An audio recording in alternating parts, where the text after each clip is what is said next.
It's your turn to Oh, is it for me? consider yourself fired. Why are you winking at me? Consider yourself fired. Hello, and welcome to the JT and Drew Show. I'm JT, And I'm Drew.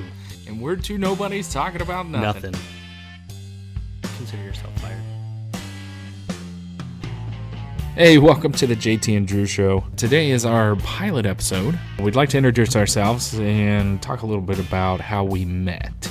What are our qualifications for doing a podcast? I think what you're trying to say, what are my qualifications? Oh, that's Okay, how we're gonna... Your training record's right here, though. So if you do well on this episode, It's because I don't have a college education? it's because you have a face for radio. That's- So your future's looking bright, buddy. Hey. And I'd kind of like to talk about America. America. And you know, what does that mean to you? What does that mean to me? I'd like to know what it means to our listeners. Yeah. So let's go ahead and get into this. Let's dive in.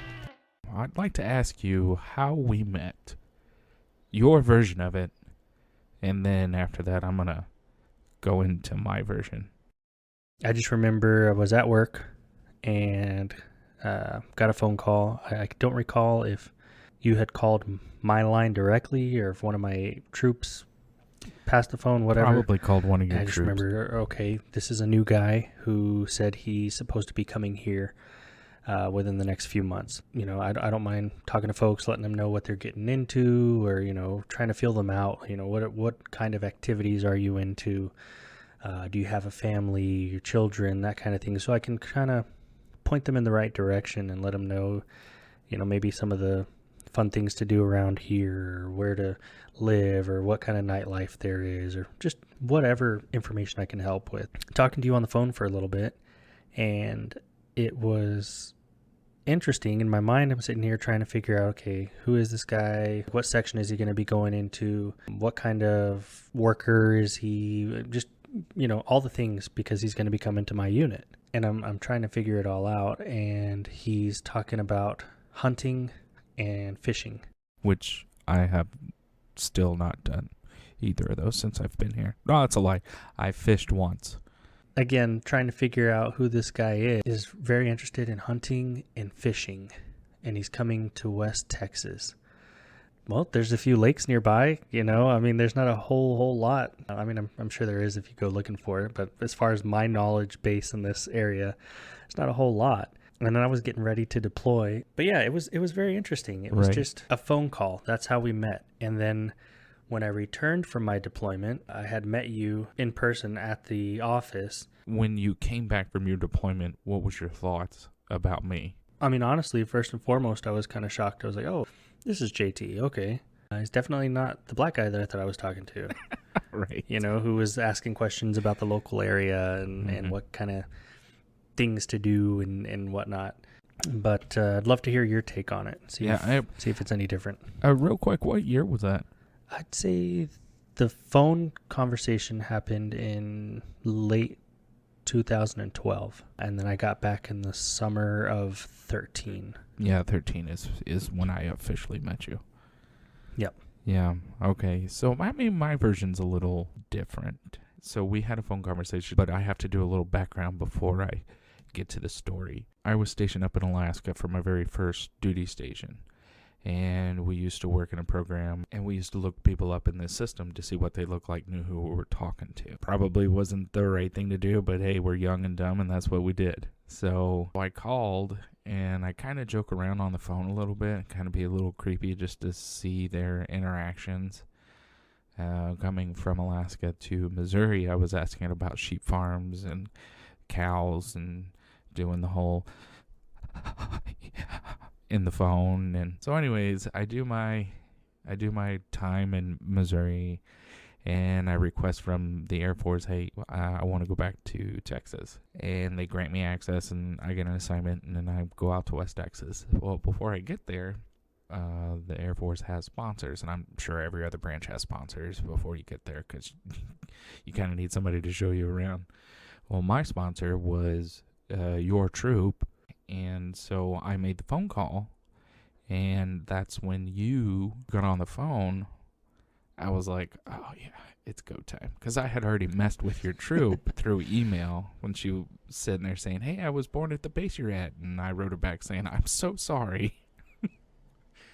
So I'm sitting there on the phone with you. I'm like, okay, I'm going to go. I'm just messing with this person.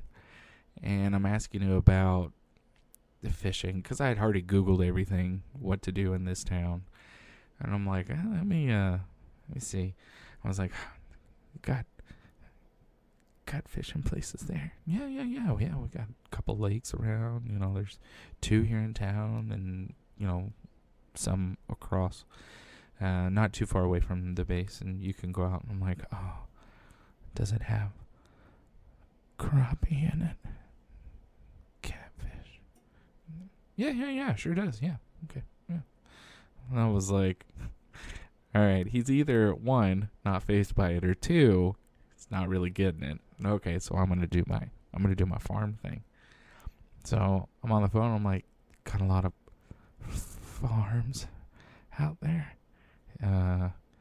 Yeah, there's some farms out here. Do they have cows? Oh, right there. Well, anyways, so we'll we're excited to have you here, and See, you hung up on me. I'm still not convinced that was me. Yeah, no, that was you. No, let's take your word for it. And so when I got there, I was like, who was the individual I was talking to? Because I have to apologize to him. That was terrible. And they were like, oh, you talked to Cert V, and he's gone. And I was like, oh, dang. I was like, well, when he gets back, he's going to think I'm a weirdo. So whatever. Well, And I mean, naturally, I think that, but... Yeah. So I, through our mutual friend, was getting an idea of who you were, and then when I found out that through him that you actually had a sense of humor, I was like, oh, okay, well, I'm not going to apologize because that's funny. Yeah. So when we met, I guess I kind of forgot about the whole situation until years later when I was like, oh, wait a minute, you were the guy I was on the phone with. Yeah, that's a cute story there, JT. How about you go ahead and tell us how you're qualified to even host a podcast? I'm not. Next question. Okay, yeah, next question. Moving on. So why don't you go ahead and tell us how you're qualified to host a podcast? Well, it really depends on the subject, right? So I kind of like to think of myself as open-minded. One of the things I like to do is research a topic before discussing it, because I don't really want to be the ignorant person in the room or the dumb person in the room, you know, when a subject's being discussed. So I kind of like to do research. Yeah, right now it seems to be you're either on one side or you're on the other, and it kind of seems like the middle person is out of the question. Mm-hmm. And I kind of like to be the middle person. I kind of like to see both sides of the story before I make my opinion. Yeah. What about you? You want to be able to make an informed opinion or an informed decision. Right. Yeah. I mean, that's kind of with everything, you know, like with work or God, everything in life, you know, you kind of just want to be informed. Yeah, that makes sense. I'm right there with you. You know, it's kind of like when you get in an argument with somebody, right? You know, they say there's 3 sides to the story. There's your side, their side, and then the truth. Correct. And you, to get or to form that informed opinion or decision or what have you, you have to look at all of those. So I think naturally there's going to be a little bit of bias, you know, depending on how you were raised or maybe your current environment and, you know, things that can leave an impression on you. You get those things, you know, so you might be a little biased towards one side or the other. And then you have the other person or the other argument or the other fill in the blank. And it may be all the way on the other side with no wiggle room. Or like you said, nothing in the middle. Yeah, it seems like the middle guys are, I don't know if they're just being more quiet or they're just trying to get the full story to make their opinion. So, because like you said earlier, there's 3 sides to every story. I've told my kids that from day one. Mm-hmm. there's three sides to every story. You have got to find the truth. There's going to be my side, someone else's side, and then the truth. I said it's not that I'm going to lie to you, but I'm going to give you my side of the truth. And I think that's with life. You know, it's just like my granddad always said, you know, believe nothing you hear and little you see. I definitely agree. You know, you have to sometimes form your own. It's not always going to be laid out there. You know, hey, here's option A, B, or C. Which one do you want? Sometimes what you want or what you side with or agree with or think like isn't on the table. And I guess I'm kind of on the fence with the term or the saying, you know, my truth. Well, what's your truth? What's my truth? Well, my truth is blah, blah, blah. And the reason why I say on the fence is because it turns into somebody's opinionated feelings. You know, well, you hurt my feelings, so my truth is that, you know, whichever way I want the argument to go is the only way. All right there, Snowflake. Exactly. So I like to point out that there is the truth. And it's not always hard to see. You know, it's sometimes it's buried in there. Like you were saying in the very beginning, you know, you have to do your research. And similar to what your grandpa said, I had an uncle that told me to believe nothing you see on TV, half of what you read, and everything that you know to be true. And that really stuck with me. So I formed my own opinions. I'm able to start formulating my own ideas, making my own decisions, kind of paving the way for, hey, this is who I'm going to be, or this is who I am. And that's not to say that that's set in stone. You know, maybe that changes from time to time. Yeah, exactly. Now, I have a question, and this is based off the qualifications. Have you and I ever disagreed on certain subjects? Without getting you fired, you've never disagreed with me. I think that's the safest answer we can come up with right now. All right. Well, I'm going to say yes. You and I don't agree on everything. No, nor should we. No. However, we have the discussion. And we have, at the end of the conversation, have told one another, well, let's agree to disagree. Yeah, absolutely. And I think it's those discussions, those conversations that take place that help us grow. Exactly. Help us grow, whether it's in our friendship or professionally, and any part of the relationship, you know, because you're able to provide a perspective that I didn't see, or vice versa. It's okay to disagree on a subject, but not to get your emotions into whatever it is you're talking about. That's the key. You and I both have had this conversation where you're more of the diplomat and I'm more of the punching you in the face first. Well, I wouldn't call it a diplomat, maybe more of a wordsmith. How about that? You're a politician and I'm an ignorant grunt who loves to punch people in the face. And see, you label it that way, and I would say you can get your point across more tactfully, but you can still achieve what you were trying to achieve. You know, I'm kind sure of you could verbally slap someone, if you will. Yeah, but I just don't have time for that. Those are my qualifications. I try to do research. I try to not throw emotions in. You know, seeing both sides of the stories, for me, is the best thing to do. So I guess when it boils down to it, we can both agree that, you know, we don't all have to be on the same sheet of music. No. Or agree all the time. Correct. And we can celebrate our differences and still carry on. And that actually is a great segue into the last subject, which is America. You know, what you said, it's, we can all have our own opinions, you know, but I'm going to be selfish and I'm going to tell you what America means to me. America isn't just the first, Second Amendment that is being popularized right now. America is a cesspool of everything. Good, bad, ugly. Some people would call that a melting pot. What did I call it? A cesspool? Yeah, a cesspool. Isn't that kind of the same thing? I'll have to look up the definition. Tomato, glass half empty, half full. Either way. I'm sorry, I didn't mean to interrupt, as you were. All right, so America to me is a melting pot of everything. You know, every country, every civilization in the entire world has its own history, and America is not immune to the good and the bad.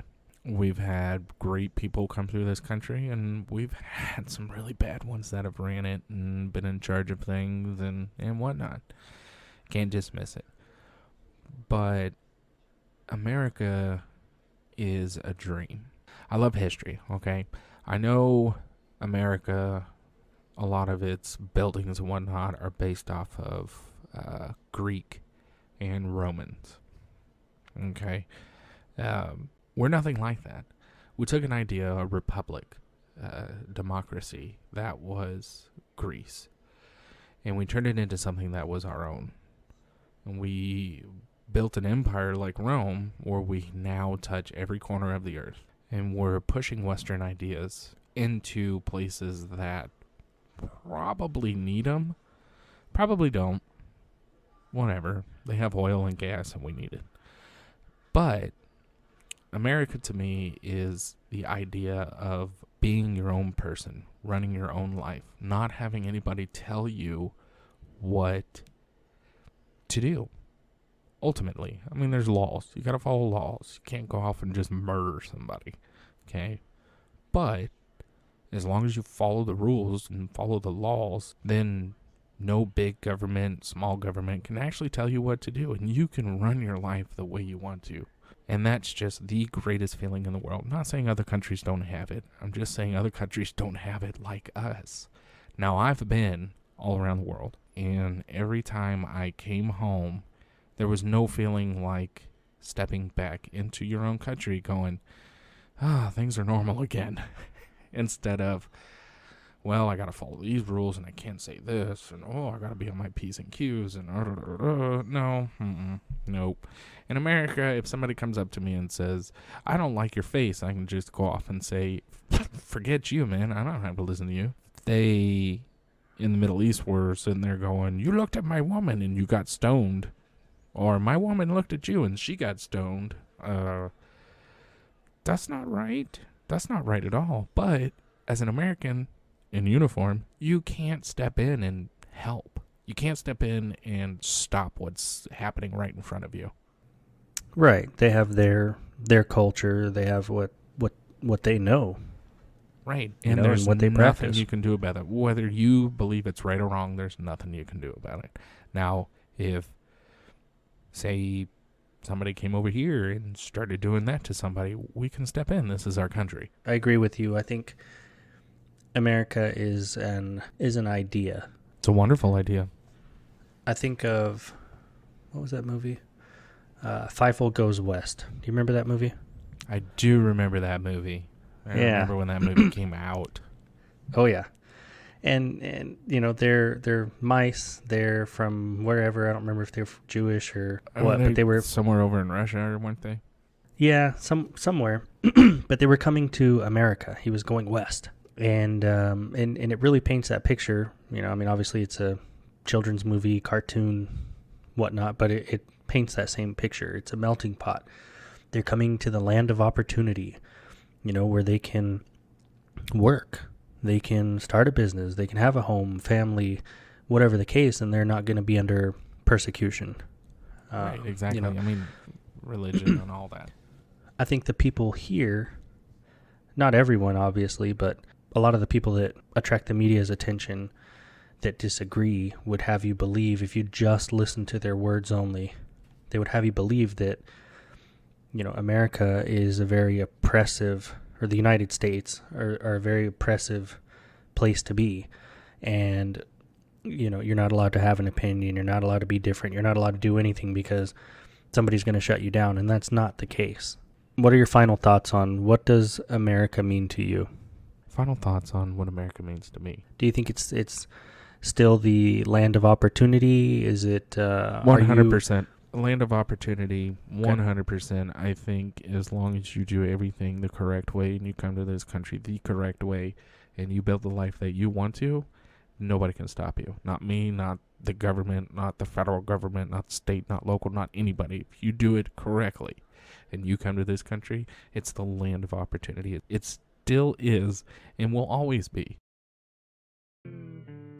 As always, we'd like to say thank you for stopping by and listening to the podcast. Yeah, we realized that you could have been doing anything way more productive, but you chose to waste your time with us. We look forward to talking about absolutely nothing with you next time. If you have any questions or topics you'd like us to cover, please email us at jtandrewshow@gmail.com or visit our Facebook page at www.facebook.com/J